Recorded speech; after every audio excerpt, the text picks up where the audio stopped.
So today, as part of this process towards peace, I can confirm the UK will recognise the State of Palestine.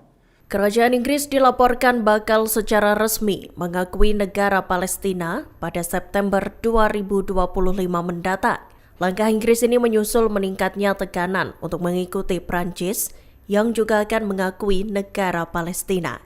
Keputusan ini juga muncul setelah Perdana Menteri Keir Starmer mengadakan pembicaraan dengan Presiden Amerika Serikat Donald Trump di Skotlandia. Dikutip dari Palestine Chronicles, rencana Inggris untuk mengakui negara Palestina itu diikuti dengan syarat khusus. Dilaporkan, Inggris akan mengakui Palestina kecuali Israel menyetujui gencatan senjata di Gaza. Pernyataan itu disampaikan Starmer pada Selasa 29 Juli 2025. Ditekankan Starmer, pengakuan itu dimaksudkan untuk berkontribusi pada proses perdamaian sejati. Rencana pengakuan negara Palestina itu juga dikonfirmasi oleh Menteri Luar Negeri David Lammy. Disampaikan Lammy, pengakuan itu akan terjadi hanya jika Israel gagal memenuhi serangkaian syarat yang ditetapkan dalam peta jalan perdamaian Inggris. On the 7th of October 2023, Hamas perpetrated the worst massacre in Israel's history. Every day since then, the horror has continued. The hostages are still being held today. The Palestinian people have endured terrible suffering. Now, in Gaza, because of a catastrophic failure of aid, we see starving babies, children too weak to stand, images that will stay with us for a lifetime. The suffering must end. Yesterday, I discussed this with President Trump. And we're mounting a major effort to get humanitarian supplies back in by air. And UK aid has been airdropped into Gaza today. And crucially, by land. We need to see at least 500 trucks entering Gaza every day. But ultimately, the only way to bring this humanitarian crisis to an end is through a long-term settlement. So we are supporting the US, Egyptian and Qatari efforts to secure a vital ceasefire. That ceasefire must be sustainable, and it must lead to a wider peace plan, which we're developing with our international partners. This plan will deliver security and proper governance in Gaza and pave the way for negotiations on a two-state solution. Our goal remains a safe and secure Israel alongside a viable and sovereign Palestinian state. But right now, that goal is under pressure like never before. I've always said that we will recognize a Palestinian state as a contribution to a proper peace process at the moment of maximum impact for the two-state solution. With that solution now under threat, this is the moment to act. So today, as part of this process towards peace, I can confirm the UK will recognise the State of Palestine by the United Nations General Assembly in September, unless the Israeli government takes substantive steps to end the appalling situation in Gaza, agree to a ceasefire, and commit to a long-term sustainable peace, reviving the prospect of a two-state solution.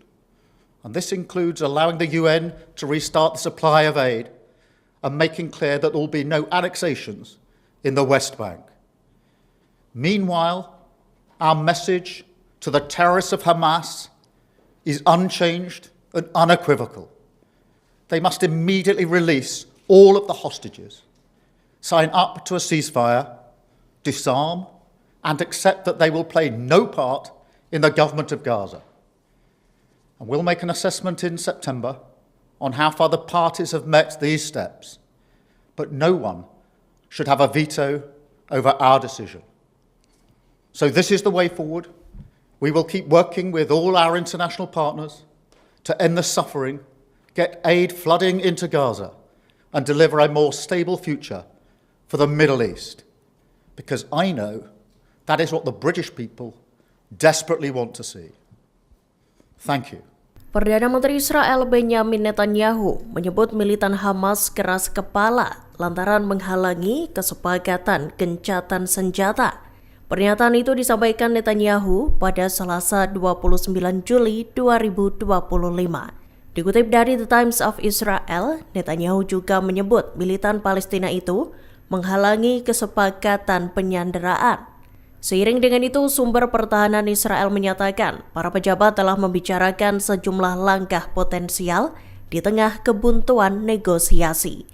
Salah satu pembahasan mereka adalah memulai aneksasi sebagian wilayah di Gaza.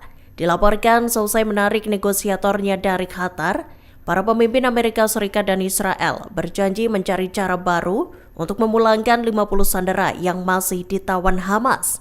Menilik unggahan yang dibagikan Netanyahu di X, ia menyalahkan Hamas atas terhentinya negosiasi.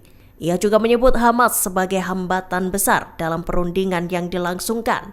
Hal itu lantaran Hamas terus-menerus melakukan penolakan terhadap proposal gencatan senjata yang diajukan. Israel mengecam keputusan pemerintah Inggris yang berencana mengakui negara Palestina. Seperti diketahui, Inggris bakal mengakui negara Palestina di hadapan Majelis Umum PBB pada September 2025 mendatang. Kecaman dilontarkan lewat cuitan X kantor Perdana Menteri Israel Benjamin Netanyahu, Rabu 30 Juli 2025. Netanyahu menyatakan langkah Inggris itu justru menjadi hadiah bagi militan Hamas.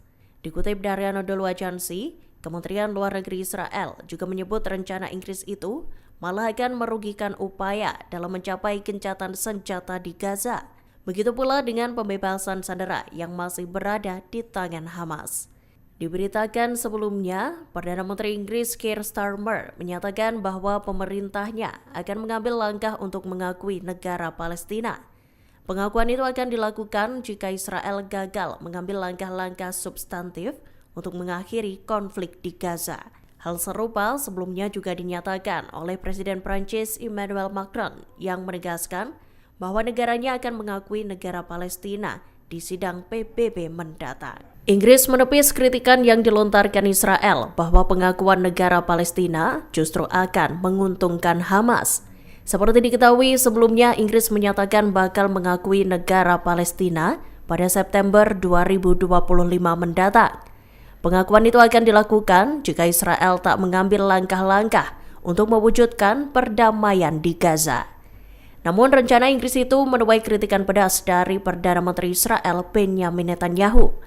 Diketahui Netanyahu menyatakan bahwa langkah Inggris itu justru akan menjadi hadiah untuk militan Hamas. Dikutip dari The New Arab, Menteri Transportasi Heidi Alexander menyatakan pada Rabu 30 Juli 2025 bahwa rencana Inggris itu bukanlah hadiah untuk Hamas. Ia lantas menyebut militan Palestina itu sebagai kelompok keji yang telah melakukan kekejaman yang mengerikan. Lebih lanjut, ia menyatakan keharusan untuk meningkatkan tekanan terhadap pemerintah Israel agar mencabut pembatasan. Israel hanya mengizinkan 109 truk bantuan kemanusiaan masuk ke jalur Gaza Selasa 29 Juli 2025. Dilaporkan sebagian besar truk bantuan itu dijarah di tengah perjalanannya. Penjarahan itu terjadi lantaran adanya kekacauan keamanan yang secara sistematis dan sengaja dilakukan oleh pendudukan Israel. Kantor media pemerintah Gaza melaporkan Israel berupaya menyabotase distribusi bantuan bagi warga Gaza. Seiring dengan itu, Anadolu Agency melaporkan bahwa operasi penerjunan udara juga gagal menjangkau para warga sipil. 4 dari 6 penerjunan bantuan via udara disebut mendarat di wilayah yang dikuasai oleh militer Israel. Siapapun yang memasuki area tersebut bakal ditarget oleh pasukan Zionis, sehingga hal tersebut justru membahayakan keselamatan para penduduk Gaza. Kantor media pemerintah Gaza menekankan setidaknya 600 truk bantuan dan bahan bakar dibutuhkan untuk memenuhi kebutuhan dasar warga sipil. Menteri Luar Negeri Iran Abbas Araghchi menyentil hubungan Israel dengan Amerika Serikat. Lewat cuitannya di X pada Sabtu 27 Juli 2025, Arakchi mengecam komentar Presiden Amerika Serikat Donald Trump terkait klaimnya yang mengaku menyelamatkan Ali Khamenei dari kematian yang buruk dan memalukan. Ia pun mempertanyakan kesungguhan Trump terkait kesepakatan dengan Iran. Kemudian Arakchi menyatakan Iran telah menunjukkan pada dunia bahwa Israel tak punya pilihan lain selain meminta bantuan ke Amerika. Arakchi bahkan menyebut Israel lari ke ayah mereka agar tak digempur oleh rudal Iran. Dikutip dari Al Arabiya, Amerika sendiri melancarkan serangan terhadap 3 lokasi nuklir Teheran. Serangan itu seolah menyatakan bahwa Amerika bergabung dengan pemboman yang dilakukan Israel terhadap situs nuklir Iran.